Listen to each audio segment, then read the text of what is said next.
예루살렘 멸망에 대한 애언이라는 제목으로 두 번째 말씀을 전하겠습니다. 오늘 본문은 예루살렘의 비극적 멸망에 관하여 애언하는 말씀이신데, 이 말씀이 예루살렘 멸망에 관한 말씀이면서 마지막 때에 이루어질 일을 말씀하고 있습니다. 그래서 이 말씀을 시한부 종말론자들이 좋아한다 그랬어요.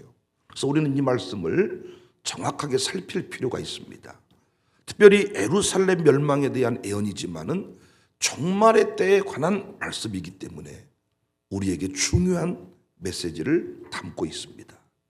하나씩 살펴가는 중인데 두 가지를 공부했습니다. 첫 번째는 내가 이 큰 건물들을 보느냐 하셨습니다. 2절, 헤롯 성전이 무너진다. 돌 하나 남기지 않고 사라질 것이다. 충격적인 이야기였습니다. 왜 성전이 무너졌습니까? 말씀 없는 껍데기.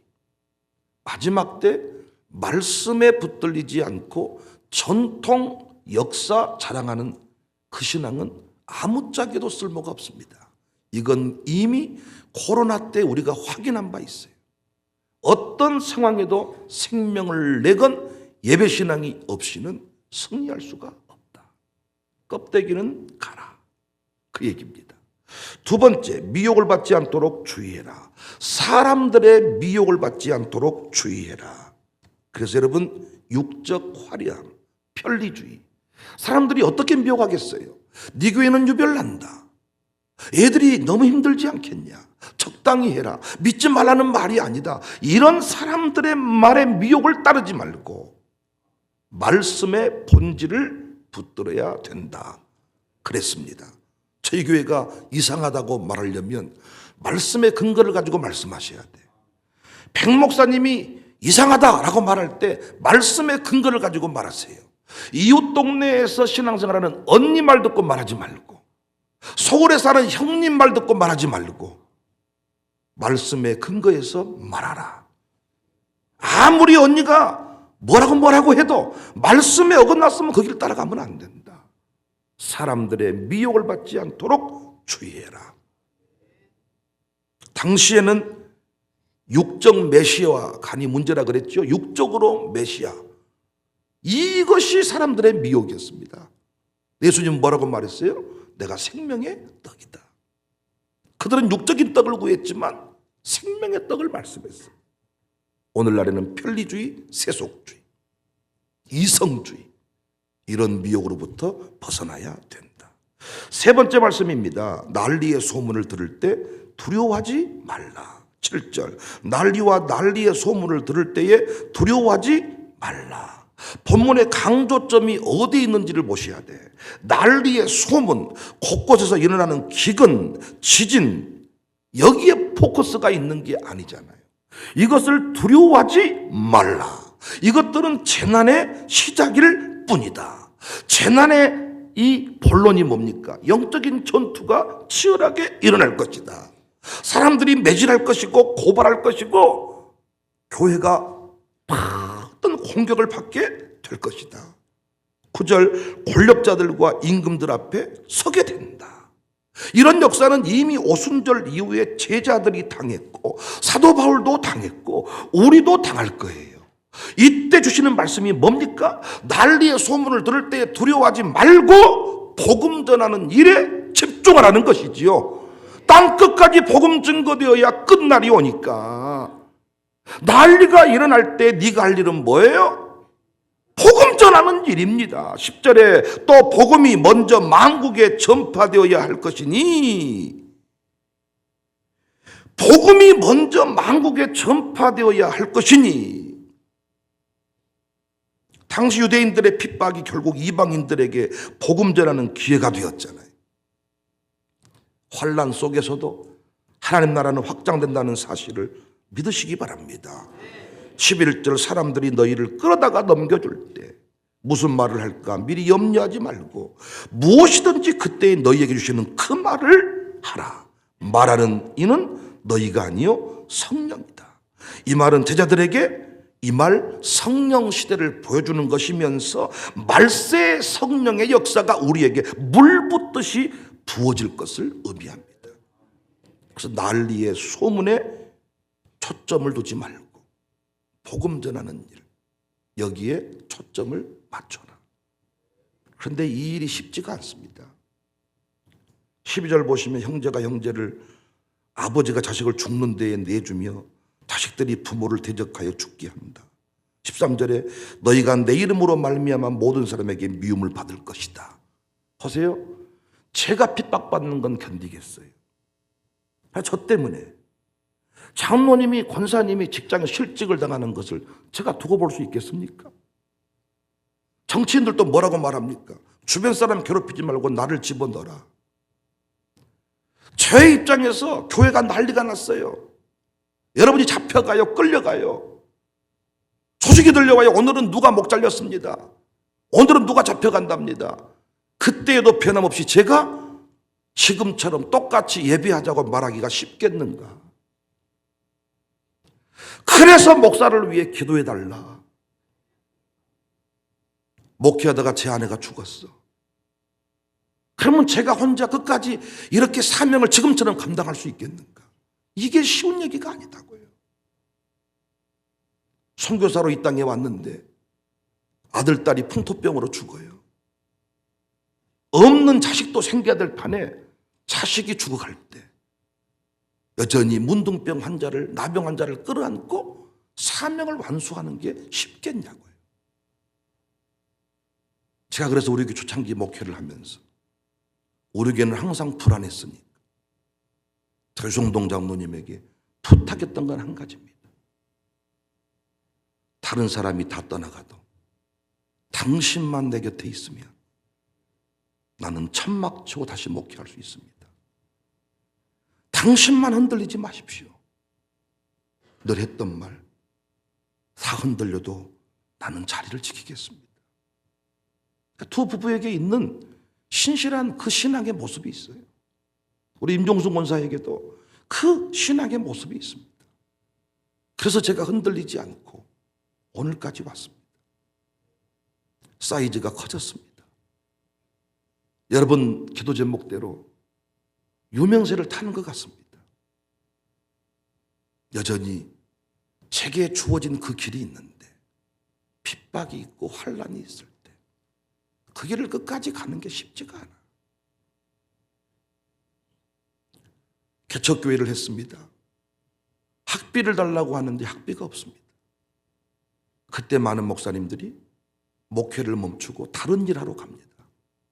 끝까지 견디면 구원을 받는데 요동쳐버리면 목사도 아니고 집사도 아닙니다.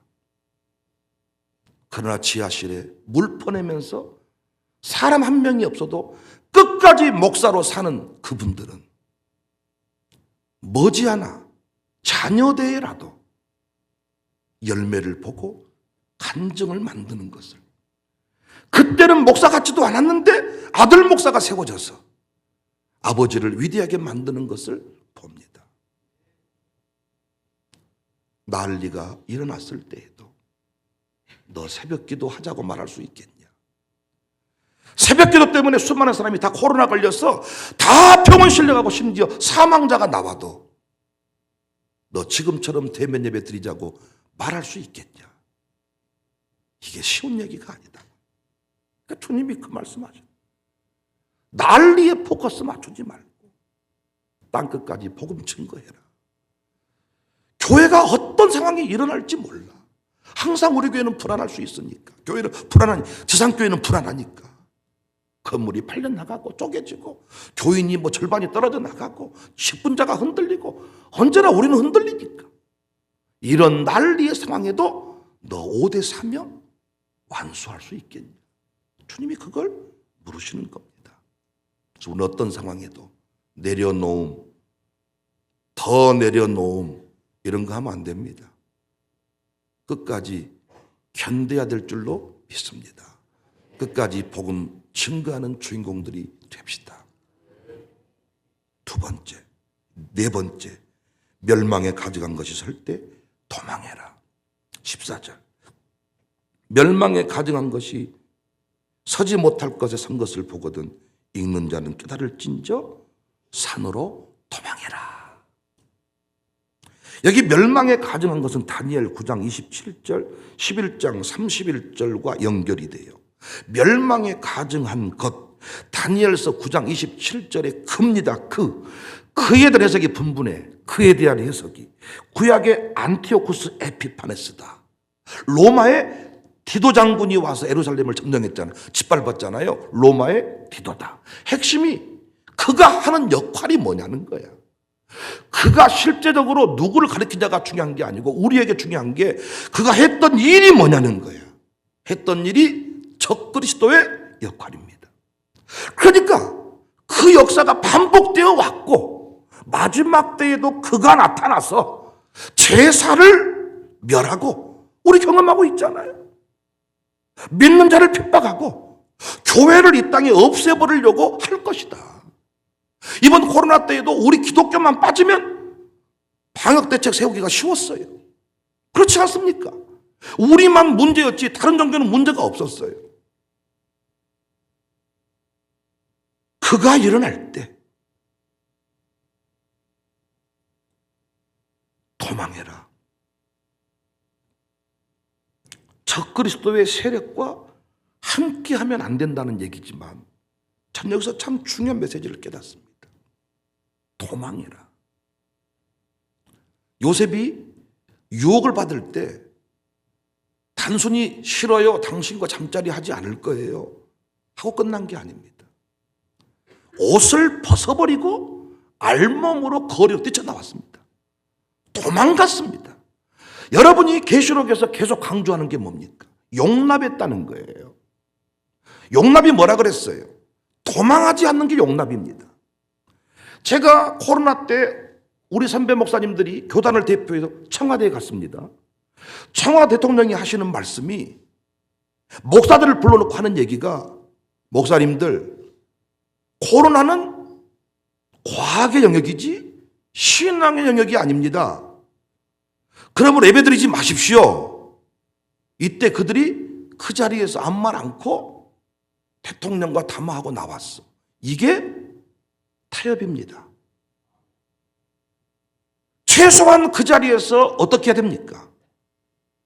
도망해야 됩니다. 코로나는 신앙이 아니라 과학이라고 말하는 대통령 앞에서 벌떡 일어서서 돌아 나오는 것이 도망입니다. 이것이 이기는 것입니다. 이게 쉽지 않습니다, 여러분. 여러분이 가정교 식구들이 모였어요. 여러분 대화의 미천이 금방 떨어집니다. 그러면 남의 이야기 합니다. 근데 여러분 입으로 말 안 했어. 가만히 듣고만 있었어. 이게 타협입니다. 적그리스도의 세력, 여러분과 제가 적그리스도와 한편 되겠습니까? 그런데 그들로부터 적극적으로 도망하지 아니하면, 적극적으로 돌이키지 아니하면, 오히려 더 강력한 역사를 만들지 아니, 또 다른 중독을 만들지 아니하면 중독을 이길 수가 없듯이 우리가 적그리스도보다 더 열심을 부리지 아니하면 음녀의 세력을 이길 수가 없어요. 여러분과 저의 신앙이 적극적으로 바뀌어야 돼. 나는 제일 조금 위험하게 보는 사람이 결정적인 순간에 말하지 않는 사람이야. 말 안 해. 의견 좀 말해보세요. 먼저 말하십시오. 말해보시라고요. 먼저 말하시라. 왜?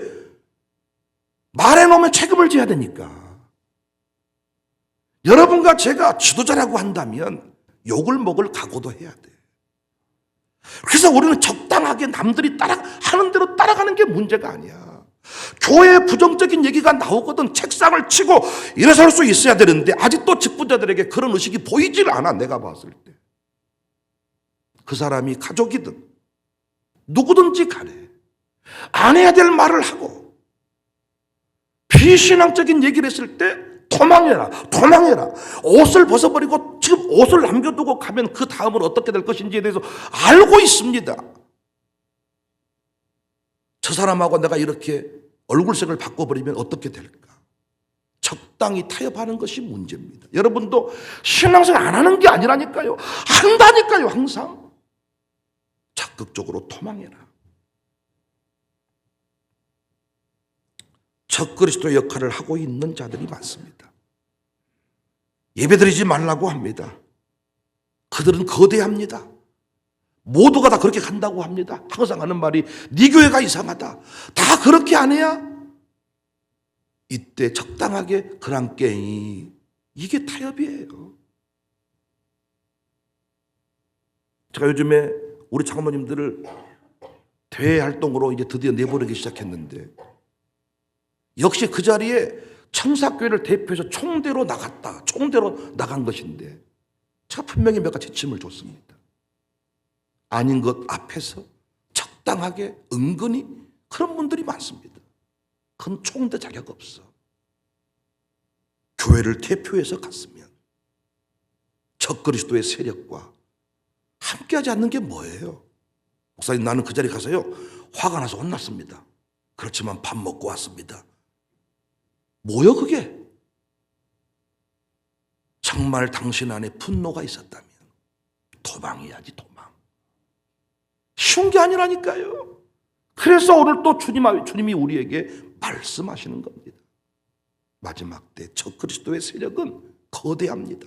음료입니다. 공부한 그대로입니다. 모든 걸 싹 통합한, 그 안에 모든 게 다 들어있습니다. 국회의원 되려면 그 안에 들어가야 돼. 그러나 예수님 구원을 부정하고 예배드리는 교회가 문제라고 말하면 돌이킬 수 있어야지요. 까닭없이 형제를 비방하는 자리, 뭡니까 그 자리가? 함께하는 것만으로도 벼락 맞습니다. 돌이키셔야지. 문화를 바꿔야지. 나만 아니면 됩니까? 큰 지도자가 아니에요. 난 우리 교회가 멸망에 가져간 것이 설 때 이미 섰습니다. 보입니다. 우리가 도망하는, 적극적으로 다 열정 가지고 반대급부적으로 더 위대한 믿음의 역사를 써가는 우리 교회가 될 수 있기를 바랍니다. 다섯 번째, 겨울에 일어나지 않도록 기도해라. 18절, 이 일이 겨울에 일어나지 않도록 기도해라. 여러분, 하나님은 반드시 이 세상을 심판한다 그랬죠. 해, 달, 별들이 떨어진다 그랬죠. 황제가 사라진다 그랬죠. 그래서 이 세상이 대막 지각 변동이 일어나죠. 그 모습을 이 세상은 대환란이다. 19절, 이는 그날들이 환란의 날이 되겠습니다. 하나님께서 창조하신 시초부터 지금까지 이런 환란이 없었고 후에도 없을 것이다. 뒤집어지지요? 막 지진으로 세상이 막 지금 그 평생 갈 것 같았던 건물들이 막 무너지죠? 난리가 나잖아요. 코로나가 터지니까 가장 막 권력자들이, 부자들이 막 벌벌 떨었죠? 죽으면 어떨까? 어찌 하면 좋을까? 난리가 났잖아요. 그래서 이 일들이 겨울에 일어나지 않도록 기도해라. 8절, 이러한 일이 겨울에 일어나지 않도록 기도해라. 무슨 말입니까? 여러분과 저는 심판의 대상은 아닙니다. 그러나 이 세상은 심판의 대상입니다. 그렇죠? 난리가 일어나겠죠. 그때에도 하나님의 뜻은 펼쳐지고 하나님 나라가 확장돼야 되겠죠. 그러면 세상이 막 지진이 나는데 여러분과 저는 위축이 안 됩니까? 코로나가 터지니까 여러분과 제가 두렵지 않았습니까? 두려웠죠. 그런데 코로나가 있어야 있는 사람들을 깨버릴 수가 있단 말이에요. 대통령을 깨버릴 수가 있단 말이에요. 그렇게 하나님을 교만하게 방자히 말했던 대통령을 깨버릴 수가 있어요. 왜? 방역대책, 과학대책 세웠으면 코로나 잡아야 되는데 못 잡고 끝났거든요. 이 무기력함을 보여줘야 되잖아요. 그런데 그때 우리도 어떻게 된다? 위축돼 버린다. 두려워져 버린다. 그러므로 너는 기도해라. 겨울이 되지 않도록 기도해라. 세상이 막 쓰러져도 백목사야, 너는 가슴에 불이 있어서 더 강력한 설교를 할 수 있어야 된다. 수많은 사람들을 등져도 너는 겨울이 임하지 않아서 뜨거운 심장이 되어서 오히려 더 힘찬 설교를 할 수 있어야 된다. 그 얘기입니다. 하나님이 세상을 흔들 때 장로님의 심정이 겨울이면 뭔 일이든지 하지 말자고 할 겁니다. 근데 환란의 때가 복음 전할 때잖아요. 정부가 대출을 막을 때 교회는 창고를 열 때잖아요. 근데 금리가 오르고 대출이 막히니까 교회도 위축이 된단 말이에요. 국민일보에 기사가 나왔다니까요. 5천만 원 정도 무이자 대출해주는 교회가 있었다.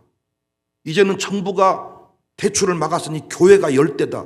올해는 지금 3억 8천만 원 대출했어요. 저라고 안 두려울까요? 아무것도 안 하고 싶어.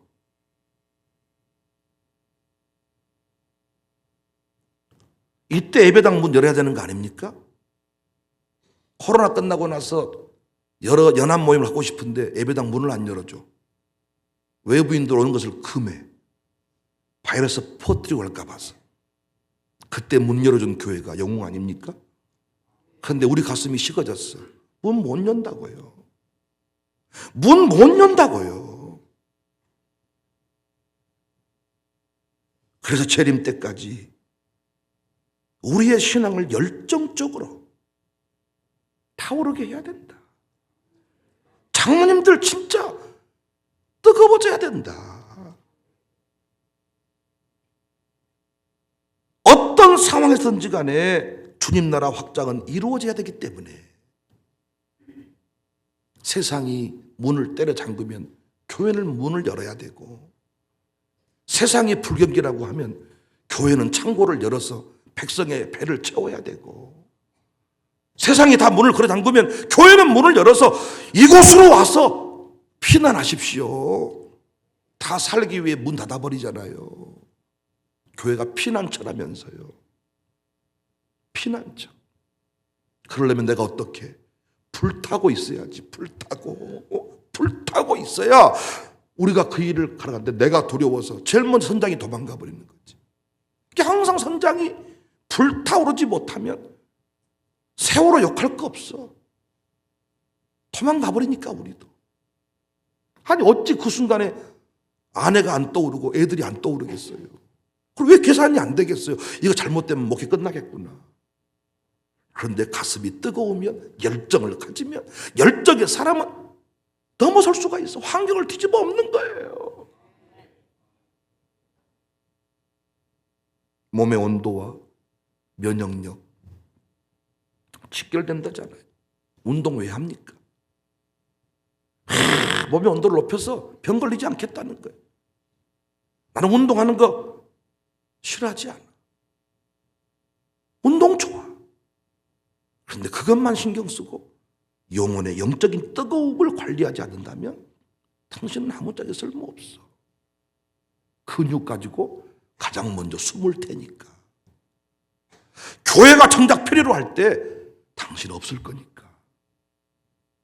그래서 우리는 재림 때까지 뜨거운 신앙의 주인공, 뜨거운 신앙의 주인공, 그 일이 겨울에 일어나지 않도록 기도해라.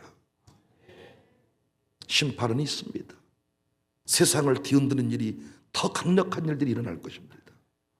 지금 돈줄 쪼여버리니까 부동산 투기하고 부동산에 돈 묻어놓은 사람들은 지금 난리 나버렸어요.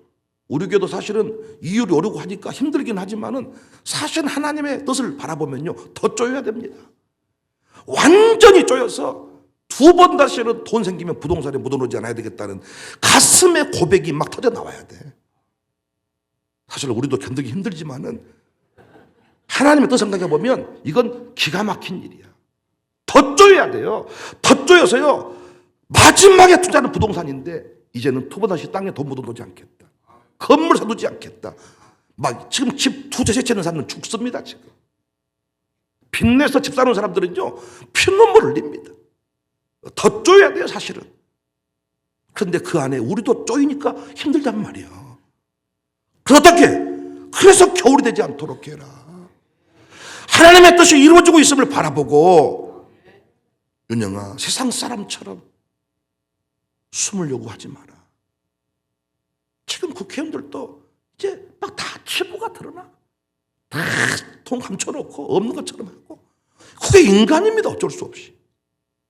그래서 항상 겨울이 되지 않도록 해라. 그래서 우리는 특세보다 매일 새벽 예배, 일세, 매세. 특세는 특별히 뜨거웠다가 금방 식어버려. 그러니까 우리는 매일 뜨겁게, 식어졌다가도 새벽에 나오면 뜨겁게, 수요일 밤에 또 뜨거워지고 계속 뜨거워져서, 그렇습니다. 우리 교회가 뜨거우니까 이렇게 일을 할 수 있습니다.